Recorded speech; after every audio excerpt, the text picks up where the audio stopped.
বড় একজন ভণ্ডপীর মানুষের কাছে জান্নাত বিক্রি করা শুরু করলো।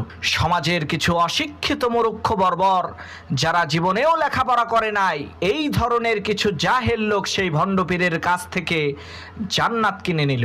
সেই ভণ্ডপীরের আবার নীতি ছিল, কোনো ব্যক্তি যদি তার কাছ থেকে জান্নাত ক্রয় করত, তাকে জান্নাতের দলিল পর্যন্ত দিয়ে দিত। ভণ্ডপীরের এই কাণ্ড দেখে একজন বুদ্ধিমান শিক্ষিত লোক ওই ভণ্ডপীরের কাছে যেয়ে বলল, হুজুর, আমি আপনার কাছ থেকে জাহান্নাম কিনতে চাই, কত টাকা লাগবে বলেন। তখন সেই ভণ্ডপীর বলল, আরে বেয়াকুব, এলাকার সমস্ত মানুষ আমার কাছ থেকে জান্নাত কিনে নিচ্ছে, আর তুমি নাকি আমার কাছ থেকে জাহান্নাম কিনতে এসেছো, তুমি তো নাদান আহাম্মক। তখন সেই শিক্ষিত বুদ্ধিমান লোকটি বলল, সে যাই হোক, আমি জাহান্নামই কিনতে চাই। তখন সেই ভণ্ডপীর বলল, ঠিক আছে, যেহেতু এত করে বলছো, তাহলে দাও, 300 টাকা দাও, আমি তোমাকে জাহান্নামের দলিল করে দিচ্ছি।